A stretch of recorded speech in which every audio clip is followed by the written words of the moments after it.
Terima kasih. Selamat siang, Bu Dewi, Prof. Abu Bakar Munir, Pak Erik, ya, Pak Erik Manuel, dan Bapak Ibu semua. Terima kasih sebelumnya saya sampaikan atas kesempatan yang diberikan untuk bisa menyampaikan sharing pada siang hari ini. Semoga bisa bermanfaat dan mungkin kita bisa langsung mulai, Bu. Mohon bisa ditampilkan slides-nya. Izin saya mulai, Bapak Ibu.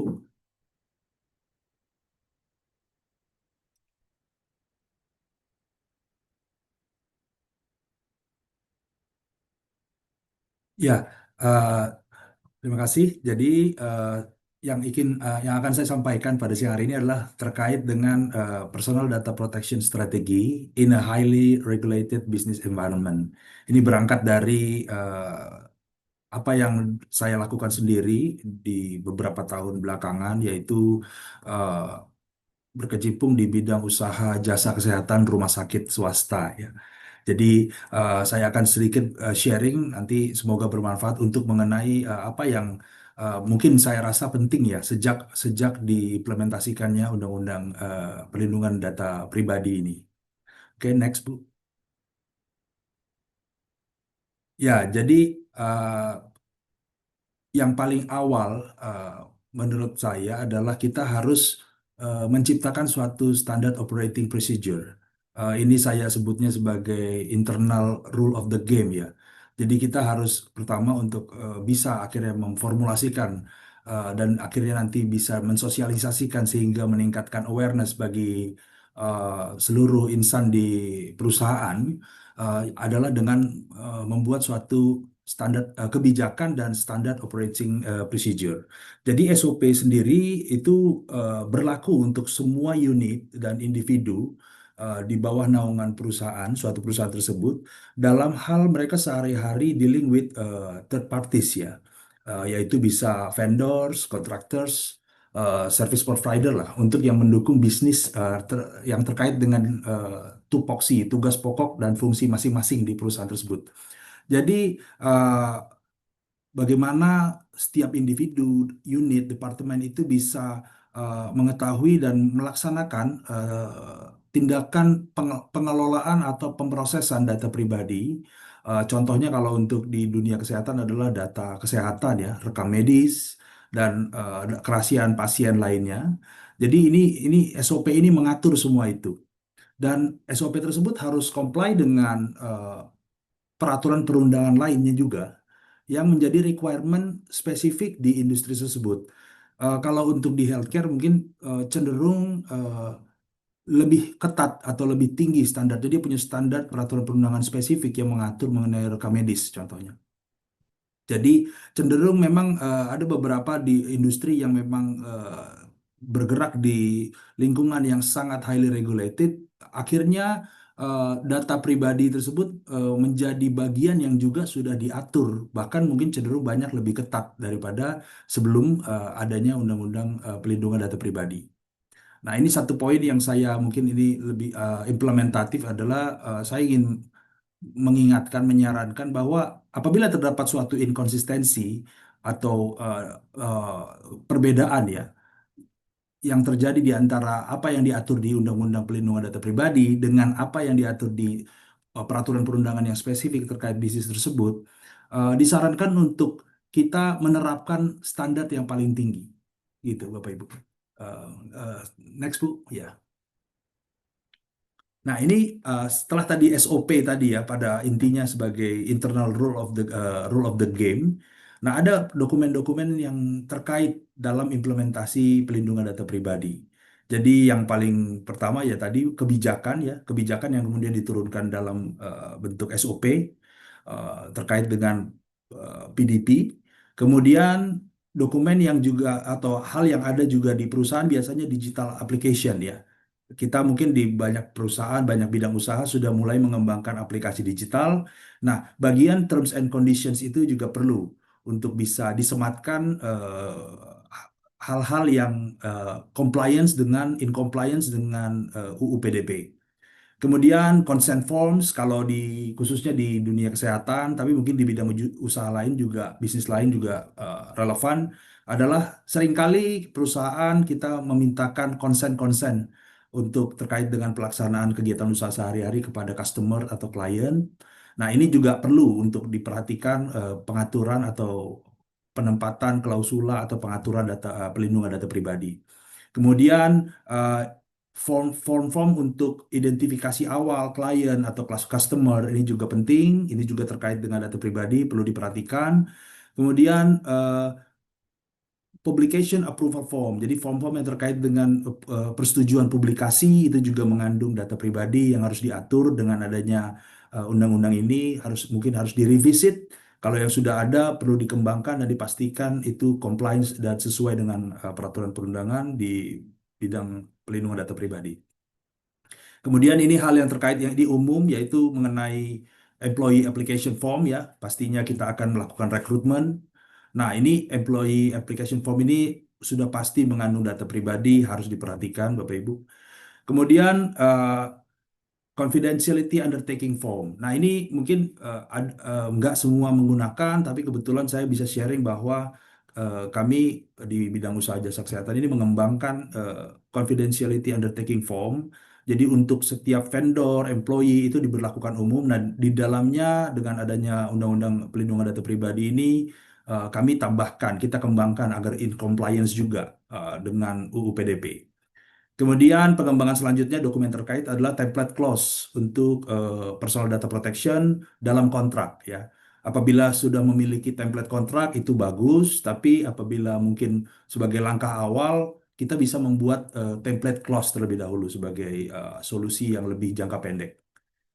Kemudian standar operating procedure untuk electronic medical record. Nah, ini contoh yang spesifik di dunia kesehatan ya. Jadi karena medical record itu punya peraturannya sendiri, jadi standar operating procedure-nya itu juga harus ada dan harus disesuaikan juga dengan UU PDP. Kemudian ada polisi lain, kebijakan-kebijakan lainnya mungkin yang terkait dengan proses pemrosesan data pribadi itu perlu diperhatikan. Contohnya mungkin form-form mengenai penggantian data konsumen atau klien ya. Next, Bude. Nah, ini mengenai kontrol bagaimana setelah adanya SOP itu, ini saran untuk setidaknya ada proses-proses yang dilakukan berkala. Yang pertama yang adalah audit eh, personal data processing, disarankan untuk setidaknya 1 tahun sekali. Kemudian mereview SOP tersebut, disarankan mungkin 2 tahun sekali. Kemudian training untuk terkait dengan personal data protection disarankan 1 tahun sekali untuk memaintain kesadaran ya, awareness terhadap hal-hal dan juga review terkait kasus-kasus atau hal-hal yang terjadi selama sepanjang tahun gitu. Next, Bu. Nah, ini selanjutnya setelah SOP tadi saya mau menyoroti mengenai petugas ya. Kalau pejabat atau petugas yang melaksanakan fungsi pelindungan data pribadi. Kita bilang bahasa umumnya adalah Data Protection Officer. Itu tadi juga terkait dengan APPDI yang menyelenggarakan kursus ya. Jadi ini saya mau meng-highlight ini pasal 53 dari UU PDP yang jelas menyatakan wajib menunjuk ya pejabat. Nah, kemudian kan ada 3 kriteria ini. Nah, ini selanjutnya Bu, coba ini 3 kriteria ini yang sebenarnya kumulatif ya tadinya. Next Bu.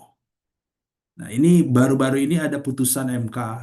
Saya hanya mengingatkan ini ada putusan MK yang terbaru ini di bulan Juli lalu kalau saya tidak salah. Jadi mereka berhasil dikabulkan permohonannya yang pada intinya di pasal 54 tadi, 53 ayat 1 tadi, yang poin eh, yang menjadi kriteria untuk menunjuk DPO itu eh, dinyatakan tidak mempunyai kekuatan hukum mengikat secara bersyarat sepanjang tidak dimaknai dan atau.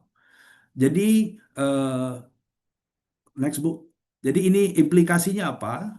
Ah, ini saya kutip ada eh, summary bagus dari hukum online. Jadi eh, ini intinya adalah dengan dikeluarkannya putusan MK ini, jadi sifatnya menjadi kumulatif alternatif sesuai teori hukum ya. Jadi dengan demikian, kalau salah satu saja terpenuhi dari 3 kriteria yang ada di pasal 53 tadi, menjadi wajib untuk menunjuk DPO gitu, mengangkat DPO. Jadi jadi diperluas gitu.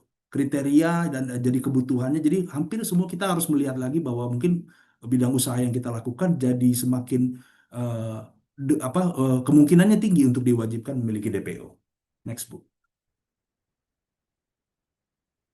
Nah, ini akhirnya setelah ada pergerakan tadi dari undang-undang itu ya, dengan adanya putusan MK, saya mau meng-highlight soal DPO ini. Jadi DPO ini sesuai pasal 53 tadi adalah orang yang pejabat yang ditunjuk yang bertanggung jawab pada intinya untuk terkait dengan pelindungan data pribadi di suatu perusahaan misalnya. Nah, appointment ini dilakukan berdasarkan profesionalitas, pengetahuan terhadap hukum, dan juga pengalaman, dan dapat melaksanakan tugasnya dengan baik untuk menerima tanggung jawab sebagai petugas pelindungan data pribadi di perusahaan. Nah, ini saya ada tambahkan bahwa dalam pelaksanaannya pastinya DPO tidak bisa sendiri. Jadi kalau melihat dari apa yang diaplikasikan di lingkungan saya adalah head of legal atau yang bertanggung jawab terhadap hukum dan kepatuhan juga menjadi key context yang bekerja sama dengan DPO. Sebelumnya saya balik bahwa nah ini mengenai aplikasinya ya. Sebenarnya disarankan ideal adalah DPO ini tidak terlibat dalam day-to-day operations. Nah, tapi di sini saya ada kasih highlight sedikit heavily, jadi tidak sangat keterlibatan yang besar ya, karena dalam penerapan ini kadang sulit, ibaratnya nggak semua organisasi kemudian bisa langsung mencari kandidat dan kemudian langsung menunjuk yang betul-betul dedicated dan tidak terkait operation. Jadi karena kewajibannya nyata, undang-undang yang sudah diterapkan, mungkin kita bisa mulai melihat struktur bagaimana flow kerja organisasi dan kemudian memilih yang memiliki kriteria yang sesuai dengan undang-undang tadi, profesionalisme, pengetahuan, dan pengalaman, tetapi mungkin yang sulit adalah benar-benar tidak ada pekerjaan lain selain DPO. Nah, mungkin kita pilih yang paling minimal gitu. Yang tidak terlalu jadi bisa secara objektif dan independen tetap bisa menjalankan tugasnya. Nah, ini aplikasi mungkin tadi nanti juga mohon diskusinya kalau memang terkait hal ini ya. Karena ini menjadi challenge juga ya untuk langsung menerapkan apakah mau langsung rekrut satu senioritasnya juga seperti apa. Ini kaitannya juga dengan efisiensi nantinya. Nah, ini tadi key konteksnya ya. Sorry, ini balik lagi Bu. Jadi ini related manager juga selain dengan kepala hukum tadi ya ini disesuaikan masing-masing bidang usaha ya. DPO sendiri nantinya akan mereport isu-isu secara reguler tapi juga immediately apabila terdapat failure ya. Silakan Bu. Nah, ini key personnel ya, saya singkat saja ini senior management, ini lain dengan yang tadi dijelaskan Prof. Abu Bakar Munir juga ini mulai top down ya. Jadi semua ini harus terlibat ya dari senior management sampai front office team apabila bidang usaha ini ada spesifik related to service provision ya, menyediakan jasa kepada pelanggan, ada front office-nya. Silakan Bu. Nah, ini increasing awareness ini hal yang menurut saya di tahap awal ini hal baru yang mungkin tidak terlalu disadari di banyak organisasi. Jadi kita yang hukum yang memang menekuni ini mungkin cepat udah punya awareness sebelumnya, tapi untuk secara umum ini yang PR pertamanya adalah increasing awareness. Jadi pertama mengenai collection kita harus sering-sering ya membuat suatu mungkin sosialisasi berkala yang pada intinya terkait consent ini adalah harus valid dan eksplisit. Contoh penerapan bisa juga menggunakan secara digital ya, kalau memang di website atau aplikasi tertentu disarankan untuk menggunakan opt-in consent tick box, jadi bukan opt-out. Jadi justru harus secara sadar menceklis gitu, bukan sebaliknya udah diceklis terus kemudian kita kalau nggak mau kita nggak pilih, kita off kan. Nah, jadi justru harus off dulu baru kita on kan gitu. Terus make sure kalau ada reference terkait dengan policy ya. Kemudian apabila ada situasi kalau di dunia healthcare ya, misalnya harus melakukan suatu tindakan urgent atau pemilik data, subjek data tidak bisa dimintakan konsennya, ada saran untuk bisa merecord situasi ya. Merecord situasi misalnya situasi di mana ada mengancam nyawa. Jadi setidaknya konsen itu digantikan dengan hal-hal yang relevan yang tetap bisa mewakili adanya konsen atau keadaan yang tidak memungkinkan itu. Next, Bu. Nah, ini mengenai personal data processor ya, kita harus bertanya kepada diri kita dan juga sharing di internal apakah kita involve. Nah, ini mungkin juga dipandu oleh DPO nantinya. Jadi harus intinya kalau sudah jawabannya adalah kita involve di personal data, jadi yang utamanya adalah agreement tertulis harus bisa membuat suatu clause yang bisa melindungi atau in compliance dengan UU PDP. Next. Nah, ini personal data retention and storage saya coba soroti bahwa ada beberapa tipe dokumen-dokumen atau hal-hal yang terkait dengan personal data, mengandung personal data. Ya, ini berdasarkan peraturan perundangan dan juga kebijakan internal bisa kita lihat seperti ini. Jadi personal data di electronic system 5 tahun sesuai UU PDP. Terus manajemen employee personal data kita sesuai kebutuhan ya. Kita lakukan sesuai retensinya sesuai kebutuhan. Kalau candidate selama proses rekrutmen. Nah, kalau financial corporate document kaitan sama pajak misalnya 10 tahun. Nah, kalau dokumen perusahaan mungkin bisa selamanya ya karena itu kaitannya dengan riwayat direksi, dewan komisaris. Next, Bu. Nah, ini transfer. Nah, prinsipnya kalau untuk apabila ada mau transfer, kebutuhan untuk transfer ke di luar jurisdiksi, di luar wilayah Republik Indonesia, prinsip utamanya pasti harus memastikan punya standar yang sama atau minimal sama atau lebih tinggi. Tapi disarankan dalam pelaksanaannya DPO itu dikonsult langsung sebelum melakukan apapun terkait dengan transfer. Terus kemudian yang kedua adalah apabila memang ada transfer, harus semuanya itu in writing semaksimal mungkin agar semua jelas hak dan tanggung jawab dan juga risikonya bisa di cover secara tertulis. Next. Nah, ini increasing awareness, jadi hal-hal yang mungkin ini kaitannya dengan hak-hak subjek data ya, hak untuk diinformasikan, step-stepnya, yaitu kita konfirmasi dulu, memverifikasi, kemudian menyiapkan informasi relevan untuk bisa dasar pemberian eh, consent itu nantinya. Next, Bu. Nah, ini eh, hak untuk kaitannya dengan hak untuk mengubah ya, mengubah atau mengkoreksi ya, kurang lebih sama secara umum eh, request-request atau notifikasi di Undang-Undang Data Pribadi adalah diatur secara umum banyak kan di 3 kali 24 jam ya. Jadi kita harus mencoba memenuhi maksimum jangka waktu yang diberikan itu. Next, Bu. Nah, ini right to access juga kurang lebih stepnya hampir mirip. Jadi kita selalu confirm, verify, dan prepare akses yang baik ya, provide akses, kemudian ya kita memberikan tindak lanjut di jangka waktu yang di- diatur oleh undang-undang. Next, Bu. Nah, ini pengecualian ini terkait dengan pengecualian karena khususnya yang diatur di dalam UU PDP maupun yang diatur di peraturan perundangan yang terkait dengan bisnis tersebut. Jadi nggak bisa kalau menolak gitu ya, meskipun jadi ada beririsan hak dan kewajibannya. Jadi kita memberikan menotifikasi dan memberikan penjelasan. Jadi di Undang-Undang Data Pribadi, Perlindungan Data Pribadi sendiri disebutkan hal kondisi-kondisi yang menjadi pengecualian. Nah, kalau di healthcare contohnya di undang-undang dan peraturan mengenai rekam medis, kerahasiaan medis, itu juga diatur. Nah, kita harus align dengan semuanya itu gitu. Jadi nggak selalu subjek data itu bisa mendapatkan hak sesuai dengan hanya yang diatur di UU PDP. Harus tetap memperhatikan undang-undang yang lain. Next. Nah, ini juga right untuk menghapus ya, tetap pada intinya menyiapkan, mengkonfirmasi, memverify, memberikan akses, tapi tetap harus melihat peraturan perundangan lain yang mungkin bertentangan atau sebaliknya ya. Next, Bu. Nah, ini hak untuk menarik persetujuan ya. Kalau dalam konteks contoh kalau spesifik healthcare itu mengenai persetujuan untuk itu bagian dari rekam medis yang mungkin tidak bisa serta-merta ditarik meskipun secara UU PDP data pribadi tersebut bisa untuk di withdraw consentnya. Next, Bu. Nah, ini rights untuk objek untuk menolak ya, untuk menolak semua setiap decision making based on automatic processing.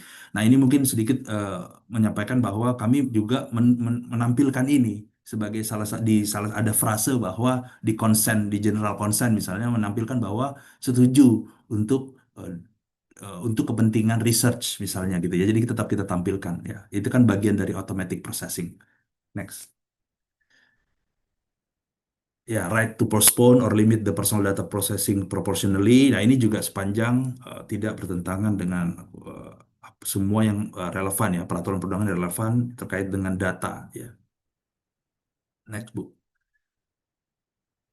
Ini right to sue and receive compensation ya, ini tadi juga kaitannya dengan konsekuensi hukum ya apabila kemudian ada kelalaian dalam pengelolaan atau pelindungan data pribadi.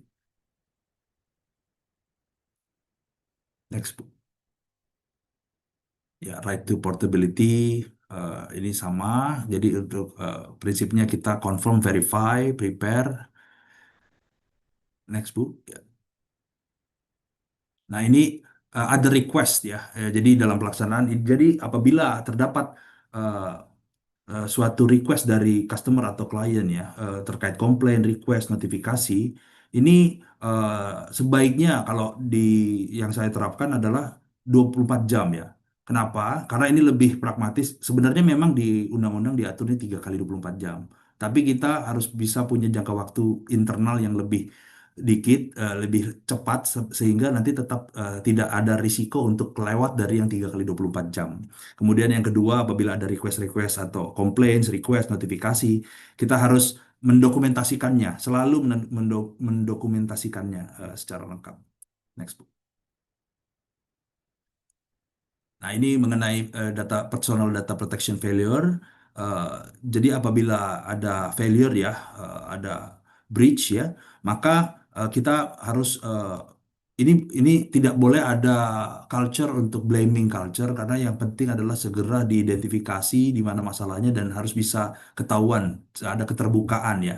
Terus kemudian eh, pihak-pihak terkait harus bisa segera secara internal eh, root cause analysis gitu langsung apa penyebabnya apakah ini human error atau secara eksternal ada hacker atau virus atau kombinasi keduanya gitu. Next, Bu. Nah, kemudian ini untuk step-stepnya, untuk failure, step pertama mungkin ya kalau di kami saya menyarankan untuk 24 jam karena kita harus memenuhi 3 kali 24 jam jadi harus ada pengaturan yang lebih cepat di internal. Kemudian yaitu harus melibatkan tadi data protection officer, IT, legal, dan relevan unit yang memang terjadinya lokasi terjadinya breach itu. Terus step 3 adalah eh, harus mengconsider ya eh, apa remedial action. Jadi setelah sambil kita memikirkan setelah mengidentifikasi kita harus langsung apa yang bisa mencegah lebih lagi terjadinya breach itu. Yang keempat, ya ini juga ini soal notifikasi dan pelaporan ya apabila diperlukan ke authority. Nah, ini kita harus bisa memenuhi 3 kali 24 jam ini. Jadi internalnya harus menyesuaikan. Kemudian yang kelima adalah ya ini sebagai DPO ke depannya juga harus bisa mereduce risk similar issues yang terjadi kemungkinan terjadinya di kemudian hari. Next. Nah, ini additional steps yang terkait dengan personal data protection failure adalah nah, ini data protection officer, senior management team, information technology team, legal team harus secara bersama-sama melakukan assessment apakah failure ini terjadi karena cyber security breach. Bila ya, maka uh, cyber security policy dan prosedur mungkin perlu direvisit, mesti harus diimprove gitu ya. Jadi ini tindakan perbaikannya harus segera dilakukan assessment. Dan apakah apabila terkait dengan insurance, nah ini terjadi juga apabila ada insurance yang mengcover breach ini harus segera prosedur internal aktif. Bagaimana bisa klaim ini tetap segera dinotifikasi. Pada intinya adalah kita harus mempersiapkan apabila menimbulkan risiko di kemudian hari dan ternyata perusahaan kita memiliki asuransi terkait pelindungan data pribadi apabila terjadi breach, kita sebagai pihak-pihak terkait harus memastikan eh, polis itu tetap berlaku, klaim itu tetap eligible gitu, Bapak Ibu. Ya, ini terakhir dari saya. Terima kasih banyak atas waktunya, Bu Dewi. Silakan dilanjutkan. Terima kasih.